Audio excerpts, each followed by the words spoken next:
ውድ የአገሬ ልጆች ወንድሞቼና እህቶቼ የእግዚአብሔር መንገድ በዚህ ጋር ነው ሊባል በማይችል መልኩ እጅግ አስደናቂና አስገራሚ ነው። እግዚአብሔርም በሰሜን ስትጠብቁት በደቡብ ይመጣል፣ በምስራቅ ስትጠብቁት በምዕራብ ይመጣል፣ በየብስ ስትጠብቁት በባህር ይመጣል፣ በምድር ስትጠብቁት በሰማይ ይመጣል። እግዚአብሔር አምላክ ልጆቹን የሚመራ አምላክ ነው። የሚመራ ብቻ ሳይሆን ደግሞ ወደ ነገራቸው የተስፋ ቃላቸው የሚያደርሳቸው፣ የሚጠብቃቸው፣ የሚሸከማቸው ድንቅ አምላክ ነው። በህይወት መንገድ ላይ ከፍታዎችም ዝቅታዎችም አሉ። ሁሌ ከፍታ፣ ሁሌ መከበብ፣ ሁሌ ሙላት፣ ሁሌ ድል ብቻ ሳይሆን አንዳንድ ጊዜም ደግሞ ብቸኝነት፣ ዝቅ ማለት ወይንም ደግሞ በአንዳንድ የህይወት ፈተናዎች ውስጥ ማለፍ በሰው ህይወት ውስጥ የተለመደ ጉዳይ ነው። ህይወት ከተራራና ከሸለቆ የተሰራች ነች። አንዳንድ ጊዜ ባሰባችሁት ባልጠበቃችሁት የህይወት መንገድ ላይ ብዙ ነገሮች ቀና ይሆናሉ። ይከፉብኛል ወይንም ደግሞ ጠነክሩብኛል ብላችሁ የምታስቧቸው ነገሮች ከሐሳባችሁ ከግምታችሁ በተለየ መልኩ ቀና ይሆናሉ። ሌላ ጊዜ ደግሞ በጣም ተዘጋጅታችሁ ጸልያችሁ አስባችሁ በጉዳዩ ላይ በቁርጠኝነት እየተራመዳችሁ ነገሮች ሁሉ ተቃራኒ የሚሆኑባቸው ጊዜያቶች አሉ። ህይወት ከተራራም ከሸለቆም ከከፍታም ከዝቅታም ከተቀባይነትም ከመገፋትም ከሙላትም ከጉድለትም ከደስታም ከሐዘንም ከሁለቱም ተሰላስላ የተሰራች እንደሆነች አስባለሁ። ምናልባት ደግሞ ምን ያህል ዝቅ እንዳላችሁ ለመናገር እስከሚቸግራችሁ ድረስ ደግሞ የምትደርሱበት ጊዜ ይኖራል። ማለትም ምን ያህል እየተፈተናችሁ እንደሆነ፣ ምን ያህል ወደ ኋላ እንደቀራችሁ፣ ምን ያህል በአስጨናቂና ከባድ በሆነ ሁኔታ ውስጥ እያለፋችሁ እንደሆነ ለመናገር እንኳን እስከሚቸግራችሁ ድረስ አንዳንዶቻችሁ በአንዳንድ ጉዳይ፣ ለሌሎቻችሁ ደግሞ በሌላ ጉዳይ እንደዚህ አይነት የህይወት መንገድ ላይ ታልፋላችሁ። በጠይቃችሁ ቃላት ፈልጋችሁ ልታገኙ በማትችሉት አይነት ዝቅታ ውስጥ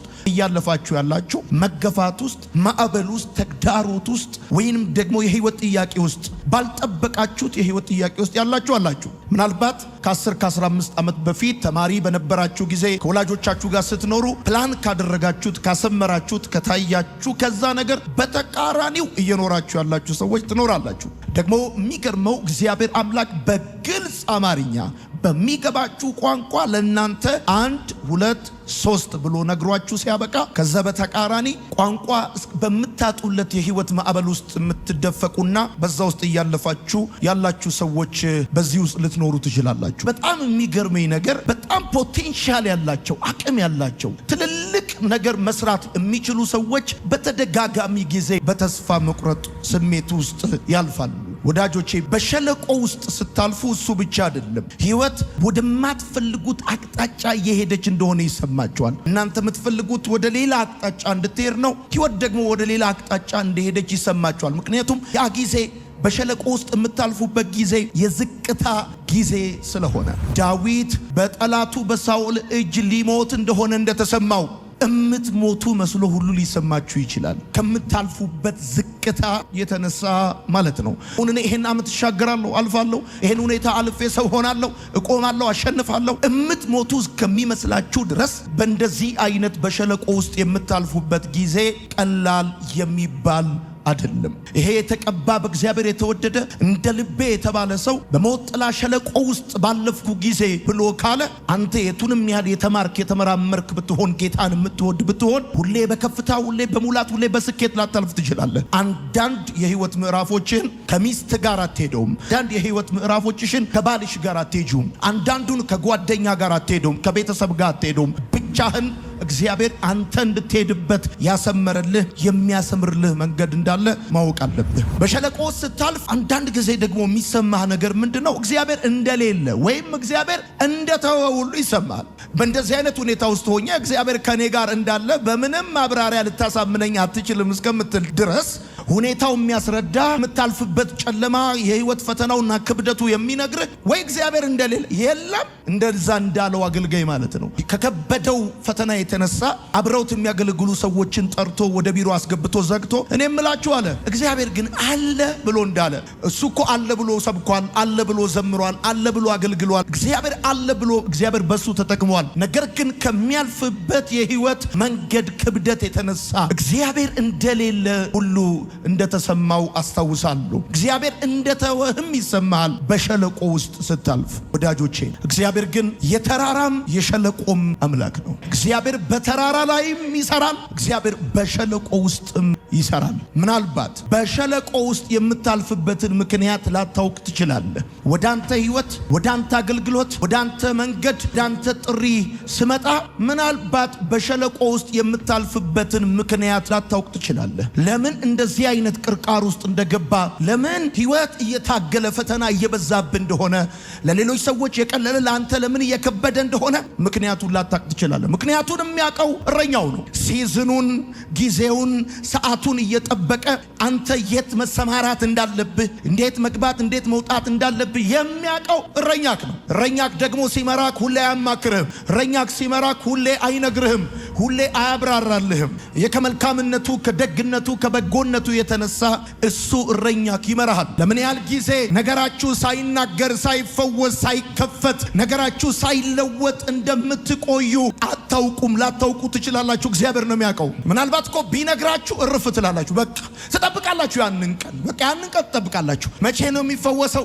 መቼ ነው የሚለወጠው? መቼ ነው የሚቀየረው ብላችሁ በቃ የዛሬ 5 ዓመት ነው ከተባል ቁርጥህን አውቀ ስራህን እየሰራ መዝሙርን እየዘመርክ ትጠብቀዋለህ። ግን እረኛክ የሚገርም ነው። ለምን ያህል ጊዜ በዛ ነገር ውስጥ እንደሚያሳልፍ አይነግርህም። እና አንደኛ ምክንያቱን ላታውቅ ትችላለህ። ሁለተኛ ምን ያህል ጊዜ እዛ ነገር ውስጥ ልትቆይ እንደምትችል ላታውቅ ትችላለህ። የሸለቆህን ምክንያትና የምትቆይበትን ጊዜ ባታውቅም አንድ ነገር ግን እንድታውቅ እፈልጋለሁ። የሸለቆህን ምክንያት ባታውቅም በሸለቆ ውስጥ የምትቆይበትንም ጊዜ ባታውቅ አንድ ነገር ግን ማወቅ አለብህ። ሙሉ ህይወትህን በተራራ ላይ ብቻ እንደማትኖር ማወቅ አለብህ።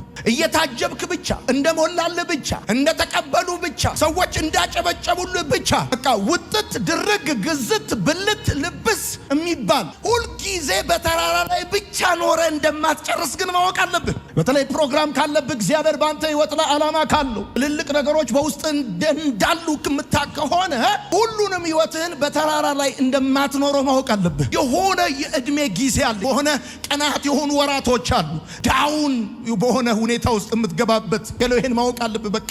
ስለዚህ እርግጠኝነት እነግራለሁ። ለምሳሌ ሙሴ 40 ዓመታትን በምድረ በዳ አሳልፏል። ዳዊት 17 ዓመታት ተቅበዝብዟል። ጳውሎስ ብዙ ዓመታት በእስር ቤት አሳልፏል። ይሄ የእግዚአብሔር ልጆች በተለይም ደግሞ ትልልቅ ነገር ያለባቸው ሰዎች ባህሪ ነው። ሙሉ ህይወትን በምቾት በድሎት በተቀባይነት በተወዳጅነት በተፈላጊነት ብቻ ላታሳልፍ እንደምትችል ማወቅ አለብህ። ያለምንም ማስጠንቀቂያ ሊመጣ እንደሚችል ማወቅ አለብህ። ነግሮ ቢመጣ ተዘጋ። አሁን ቀጣዩ ሲዝን የቫሊ ሲዝን የሸለቆ ሲዝን የምትወርድበት የምትፈተንበት ተግዳሮቶች ውስጥ የምትገባበት ጊዜ ነው ተብሎ ሪማይንደር ተልኮልህ ማስታወሻ ተልኮልህ ማስታወቂያ ተለጥፎ ላይሆን ይችላል። ሸለቆ ውስጥ የምትገባው ወይም ሸለቆ የሚመጣው ድንገት እንደ ትላንት በስቲያ በሰው መካከል ሆነ እንደ ዛሬ ብቻ ልትሆን ትችላለህ። ድንገት እንደ ትላንትና የምትገዛ የምትሸጥ የምትለውጥ ሆነ እንደ ዛሬ ነገሮች ሁሉ ቀጥ ሊሉ ይችላሉ። የህይወት ሸለቆ ያለ ማስጠንቀቂያ ወደ ህይወትህ እንደሚመጣ ማወቅ አለብህ። ስለ ሸለቆ እንድታቁ የምፈልገው ነገር ምንድን ነው? የሸለቆውን አይነት መምረጥ አትችሉም። የኔ ሸለቆ ይሄ ይሁንልኝ ብለህ መምረጥ አትችልም። የሸለቆውን አይነት የሚመርጠው እግዚአብሔር ነው። የአንዳንዶቻችሁ ሸለቆ ፋይናንስ ሊሆን ይችላል። የአንዳንዶቻችሁ ስራ፣ የአንዳንዶቻችሁ ወዳጅ፣ የአንዳንዶቻችሁ ትዳር፣ የአንዳንዶቻችሁ ጤና የትኛው እንደሆነ ግን እናንተ መምረጥ አትችሉም። አንደኛ ሳያስጠነቅቃችሁ ነው የሚመጣው። ሁለተኛ ይሄ ማወቅ ያለባችሁ ነገር ቢኖር እናንተ የሸለቆውን የችግሩን የተግዳሮቱን አይነት መምረጥ አትችሉም። የሸለቆውን አይነት የሚመርጠው እረኛችሁ ነው። ሸለቆ እንደማያዳላ ማወቅ አለብህ። ሸለቆ ከሰው አያበላልጥም ብራዘር። ሁሉም ሰው በሸለቆ ውስጥ ያልፋል። ምናልባትም ከአንድ ጊዜ በላይ ሸለቆ ውስጥ ያልፋል። ከአንድ ጊዜ በላይ። አንዳንዶቻችሁ እንድታቁ የሚገባው ነገር ምንድን ነው? ከአንድ ጊዜ በላይ፣ ከሁለት ጊዜ በላይ፣ ከ3 ጊዜ በላይ ዳውን በሆነ ሁኔታ ውስጥ ልታልፉ ትችላላችሁ። ሁሉም ሰው በሸለቆ ውስጥ ያልፋል። ሸለቆ አያዳላም። ሰው ከሰው አያበላልጥም። በጣም ታዛዥ የሆኑ በጎች እንኳን ሳይቀሩ በሸለቆ ውስጥ የማለፍ ግዴታ አለባቸው። አንድ እረኛ በጎች የሚመራ እረኛ፣ በጎች የሚጠብቅ እረኛ ታዛዥ፣ በጣም መልካም በጎች እንዳሉት ሁሉ ደግሞ በጣም ቀሽቃዣ፣ አስቸጋሪ፣ በደንብ በገንዳ ምግብ ብታቀርቡላቸው የቤቱ የማይጣፍጣቸው ወደ ጎረቤት አንገታቸውን የሚያሾልኩ በጎች አሉ። ቀንዷ እንጥጤ ተባረ የሆነችው በግ ተንከሲስ ይገርማል። ተንከሲስ የሆነችውን በግ በሚመራበት መንገድ እረኛው በጣም ታዛዥ የሆነችውንም አብሮ ይመራታል። ሸለቆ የማይቀር ሀቅ መሆኑ ነው። ወደ ከፍታው ሌላ መንገድ የለም፣ አማራጭ መንገድ የለም። the only way ወደ ከፍታው ያለው መንገድ ዝቅታው ብቻ ነው። በተለይ ጃይንት ፖቴንሻል ካለ የሆነ ኢንተርቫል እየጠበቀ ዳውን ይወስድ። እረኛ ካወቀው ግራ ይገባማል። እረኛ ካው አንዳንድ ጊዜ ፋይናንስ ዳውን ይሆናል። አንዳንድ ጊዜ ሰዎች ጀርባ ይሰጡሃል። አንዳንድ ጊዜ እግዚአብሔር በከባድ ጉዳይ ውስጥ ይመራሃል። የዛን ጊዜ የሆነ በቃላት ልትናገረው የማትችለው አይነት ዝቅታ ከተሰማ አትጠራጠር፣ እንደ ባለሙያ እነግርሃለሁ፣ ቀጥሎ ያለው ከፍታ ነው። አሜን በል። ወደ ተስፋ ቃልህ የሚወስድህ መንገድ ሸለቆ ብቻ ነው። ወዳጆቼ እኔ እንደው ዝም ብዬ ኢሉዥናል ክርስቲያኒቲ እንድትኖሩ አላስተምራችሁም። እንደው ዝም ብሎ አየር ላይ የሆነ ክርስትና ብቻ አልነግራችሁም። ትወጣለህ ብቻ አይደለም እልህ፣ ልትወርድም ትችላለህ። ወርደሃል ማለት ግን አብቅቶልሃል ማለት አይደለም። ወርደሃል ማለት ተዋርደሃል ማለት አይደለም። ለሌላ ድል ለሌላ ከፍታ እግዚአብሔር አምላክ አንተን እያዘጋጀ ነው ማለት ነው እንጂ ቤትህ፣ ፋይናንስህ፣ ስራክ ላይ፣ ህይወትክ ላይ የሆነ ተግዳሮት መጥቷል ማለት በቃ አንተ አክትሞልሃል ማለት አይደለም። ሌላ ቻፕተር ሊከፈት ነው። ምክንያቱም የመጀመሪያው ቻፕተር ሲያልቅ ቻፕተር 2 ይከፈታል። ገብቷል? አንዱ ምዕራፍ ሲዘጋ ሌላ ምዕራፍ ይከፈታል። የሰማኝ ሰው ብቻ ካለ አሜን ይበል። በህይወት ሸለቆ ውስጥ ስታልፍ ማወቅ ያለብህ ነገር ምን መሰለህ? ሸለቆ ዓላማ እንዳለው ማወቅ አለብህ። ፐርፐዝ አለው። እረኛው በጎቹን ወደ ተሻለ ቦታ የሚወስዳቸው በሸለቆ በኩል እንደሆነ ሸለቆ ዓላማ አለው። ይሄ ተግዳሮት፣ ይሄ ሚስ አንደርስታንዲንግ፣ ይሄ መገፋት፣ ይሄ ባልጠበቀው የህይወት አቅጣጫ ውስጥ መሄድ ዓላማ አለው። ዝም ብሎ አይደለም ብራዘር። እያንዳንዱ አንተ የምታልፍበት የምትረግጥበት እርምጃ ሌሰን አለው፣ ዓላማ አለው፣ ፕሮግራም አለው። ሸለቆ ህይወት የሚፈተንበት ብዙ ጦርነት ያለበት ስሜት የሚጎዳበት ቢሆንም አመለካከትና አስተሳሰብ ግን የሚዳብርበት ነው። ይገርማል። በየትኛውም አይነት ሁኔታ ውስጥ ግባ፣ ገብተህ ስትወጣ ግን ከመግባት በፊት እንደነበረው ሆነ አትወጣ። አመለካከት፣ አስተሳሰብ፣ አቅም፣ ጉልበት፣ ክርስትና መንፈሳዊ ህይወት እንኳን እንደ ቀድሞ አይሆንም። አለው ዓላማ፣ አለው ምክንያት፣ አለው እግዚአብሔር ጉዳይ አለው እዛ ውስጥ።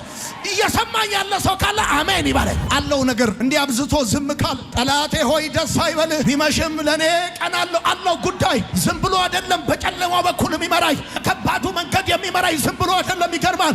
እምነቴን ሊያጠነክረው ነው። ይገርማል። እስራኤልን በኤርትራ ባህር በምድረ በዳ በግብፅ የመራ አምላካችን ምክንያት አለው። ይገርማል። ከፊት ለፊት የተንጣለለው ኤርትራ በላይ እግዚአብሔር አምላክ የነገስታት ንጉሥ ጌቶች ጌታ እንደሆነ እኔ ከእግዚአብሔር ዘንድ መልእክት ይዤላችሁ ነው የመጣሁት። ማኪያቶ ቤት ውዬ አይደለም የመጣሁት ብራዘር፣ ልጅ አይደለም የመጣሁት። ከእግዚአብሔር ዘንድ መልእክት ይዤላችሁ ነው የመጣሁት። እግዚአብሔር አምላክ ለእናንተ መልእክት አለው ዛሬ። እውነቴን ነው የምነግራችሁ። አለው ዓላማ አለው፣ ፐርፐዝ አለው። ትዝ ይለኛል ሃይ ስኩል ተማሪ ሆኜ እኔ የማጠናበት ክፍሉ ጋር አጠገቡ ላይ አንድ ዛፍ አለ፣ አንድ ባህር ዛፍ አለ። ትልቅ ዛፍ ነበረ እና ካጠገቡ ደግሞ አንድ የጽድ ዛፍ አለ።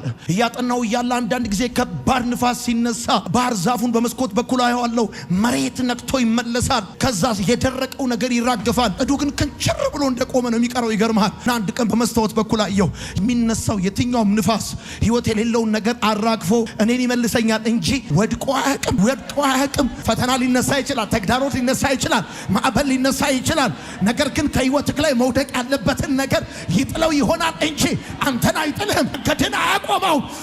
አንተ ቤትን አይፈትነው፣ ቤትን አይበትነው። በሸለቆ ውስጥ ስታልፍ ማወቅ ያለብን ነገር ልንገርህ። ሸለቆ ማለፊያ እንጂ መኖሪያ እንዳልሆነ ማወቅ አለብህ። የምታልፍበት እንጂ የምትኖርበት አይደለም ብራዘር። እሱ መክሰስ እንጂ ራት አይደለም። ታልፈዋለህ። ይሄን አልፈ ትዘምራለህ። ይሄን አልፈ ትመሰክራለህ። ይሄን አልፈ እንደ ታሪክ ታወራዋለህ። ይሄን አልፈ መጽሐፍ ታረጋዋለህ። ይሄን አልፈ መዝሙር ታረጋዋለህ። ታልፈዋለህ። ይገርማል። ይሄ ማለፊያ ወደ ቫሊ፣ ወደ ሸለቆ፣ ወደ ቻሌንጅ ውስጥ ስትገባ እረኛውን ማወቅና እየመራቅ እንደሆነ ማወቅ ብቻውን በቂ ነው። ሌላ ተጨማሪ ግሳንግሳ አያስፈልግህ። እረኛውን ማወቅ ብቻውን ይበቃሃል። ለምን እዚህ ሸለቆ ውስጥ እንደገባ፣ ከዚህ ሸለቆ መቼ እንደምትወጣ፣ ምክንያቱ ምን እንደሆነ ምናምን ለማወቅ ምናምን ጥረት ማድረግ እሱ አያስፈልግም። ያስፈልግ እረኛውን ማወቅ ነው።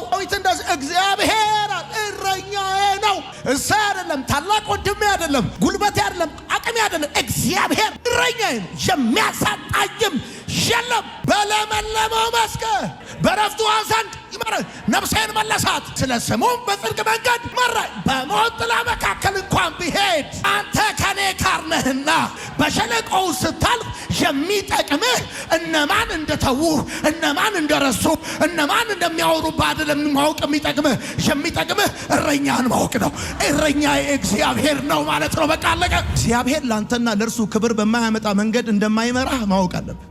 በየትኛው መንገድ ይምራ እግዚአብሔር አምላክ በዛ መንገድ የሚመራ ላንተና ለሱ ክብር እንደሚያመጣ እርግጠኛ በሆነበት መንገድ ብቻ ነው የሚመራ። አንድ ነገር አውቃለሁ፣ በየትኛው መንገድ ይውሰደኝ፣ በአጭሩ ይውሰደኝ፣ በረዥሙ፣ በከባዱ ይውሰደኝ፣ በቀላሉ እግዚአብሔር ለኔና ለሱ ክብር በማያመጣ መንገድ አይመራኝም። እግዚአብሔር እኔን የሚመራኝ ለኔና ለሱ ክብር በሚያመጣ መንገድ ነው የሚመራኝ። ብቻዬን ሊሆን ይችላል፣ ከባድ ሊሆን ይችላል፣ ፈተናው ብዙ ሊሆን ይችላል። ነገር ግን ጋድ እኔን የሚመራኝ ለኔና ለሱ ክብር በሚያመጣ መንገድ ነው እግዚአብሔር የሚመራኝ። እያወራ ያለሁትኝ እግዚአብሔር እረኛው እንደሆነ አምኖ የተቀበልና የገባው ሰው ብቻ ካል 100% ነግርሃለሁ። እንዴት እዚህ ሁኔታ ውስጥ ገባው እያልክ ከሆነ እዚህ ሁኔታ ውስጥ አስገብቶ ከሆነ እያየ እንዳላየ እየሰማ እንዳልሰማ ዝም ብሎ መርቶ አምጥቶ ከሆነ እመነኝ ክብር በማያስገኝበት የህይወት መንገድ እግዚአብሔር አይመራህም። ከዚህ ሳምንት በኋላ ከዚህ ወር በኋላ ለታላቅ ሹመትና ክብር እግዚአብሔር ይጠራል። አንቺ ቤት የዘገየ ነገር ካለ አትጠራጠር፣ አትታበዩ፣ በኩራትም አትናገር። እግዚአብሔር አዋቂ ነው፣ ስራውንም ይመዝናል። አንቺ ቤት የዘገየ ነገር ካለ ከቁጥር ይልቅ አንዱ ሳሙኤል፣ ከሰባቱ ይልቅ አንዱ ሳሙኤል ለእግዚአብሔር ካህን እንደሆነ አገልጋይ እንደሆነ አትጠራጠሩ። በሸለቆ ውስጥ ስታልፍ ማወቅ ያለብህ ነገር ምን መሰለ? ተራራው አንተ እግዚአብሔርን ለማግኘት የምትወጣበት፣ ሸለቆ ደግሞ እግዚአብሔር አንተን ለማግኘት የሚመጣበት ቦታ እንደሆነ ማወቅ አለብህ። ልክ እግዚአብሔር አምላክ ወደ ህይወት ከፍታ ሲያመጣ ያ ታይም ማለት አንተ እግዚአብሔርን ለማግኘት የምትወጣበት፣ ዳውን ስትወርድ ደግሞ እግዚአብሔር አንተን ለማግኘት የሚመጣበት ነው። ለምን መሰለህ? ግርግሩ ብዙ ነው፣ ደዋዩ ብዙ ነው፣ ፈላጊ ብዙ ነው። ትልቁ አሁንም ነው የሚጮኸው። ሊያወራ ካልቻለም ቢዚ ሆነበታል። ስለዚህ ለተወሰነ ጊዜ ካፍታ ማስታወቂያ በኋላ ይመለሳል ብሎ ጓደኞችን አንተን አውንቱ ደቫል ይወስዳል ወረታቸው። የዛን ጊዜ የሚደውልልህ የለም። ያኔ ብቻ ትሆናለህ። መጽሐፍ ለማንበብ ለመጸለይ ለመዘመር ትመቸዋለህ። ያን ጊዜ አንተን ለማግኘት ሰማይ ወክ ያደርጋል፣ ወዳለበት ሁኔታ ይመጣል። ሰይጣን ብቻህን እሱ ብቻ አይደለም። ጥሩ እረኛ ወደ እንደዚህ አይነት ሁኔታ ውስጥ አይመራህም ብሎ ሊዋሽ ይሞክራል። ጥሩ እረኛ ቢኖር እንዴት እንደዚህ አይነት ሁኔታ ውስጥ መርቶ ያመጣሃል ብሎ ሊል ይችላል። ነገር ግን በሸለቆ ውስጥ ስታልፍ ወደ እረኛ መቅረብ እርምጃን ያቀልላል። በሰርግ ቤት ከብፌው ዋናውን የሚያነሳው ለሙሽሮቹ የቀረበ እንጂ ለብፌው የቀረበ አይደለም። በሸለቆ ውስጥ ስታልፍ ወደ እረኛው ቅረብ፣ ወደ ፓስተሩ አትቅረብ። ትነቅላለህ። ጭራሽ ራስ ወደ እግዚአብሔር ከመቅረብ የተነሳ አንዳንድ የቅርብ ሰዎች ራሳቸው በምን ውስጥ እያለፍክ እንደሆነ አያውቁ። ስትመጣ ፊት ያበራል። ሙሴ ከእግዚአብሔር ጋር ቆይቶ ሲመጣ ቁርበቱ ያበራ እንደነበረ በጣም አለጁ ከባድ በሆነ ሲዝን ወደ እረኛ ስትቀርብ፣ ወደ ጌታ ስትቀርብ ይቸግርህ አይቸግርህ፣ ይጉደል ይሙላ የሚታወቅ ነገር የለም። ስትመጣ ሻይ ታረጋለህ። በሸለቆ ስታልፍ ሁለተኛ ከእረኛው ጋር ተነጋገር። ዳዊት ወደ ሸለቆ በገባ ጊዜ ስለ እግዚአብሔር መናገር አቁሞ ከእግዚአብሔር ጋር መነጋገር ጀመረ። ምዕራፍ 23 እንደዚህ ነው ያለው፣ እግዚአብሔር እረኛዬ ነው አለ፣ የሚያሳጣኝም የለም አለ። በለመለመው መስክ ያሳድረኛል፣ በረፍቷ ዘንድ ይመራኛል አለና ነፍሴ መለሳት፣ ስለ ስሙም በጽድቅ መንገድ መራኝ። ከዛስ እስከዚህ ድረስ እስከ ቁጥር 3 ድረስ ስለ እግዚአብሔር ነበር የሚያወራው። ልክ ወደ ሸለቆ ሲገባ በሞት ጥላ መካከል እንኳን ቢሄድ አለና አንተ ያናግረዋል እረኛውን፣ አንተ ከኔ ጋር ነህና ትሁን አልሆነው። ልክ ሸለቆ ስትገባ ከእረኛው ጋር ነው መነጋገር ያለብህ። ከሰው ጋር፣ ከከራይ ጋር፣ ከምቀኛ ጋር፣ ሸረኛ ጋር ማውራትና ከእግዚአብሔር ጋር።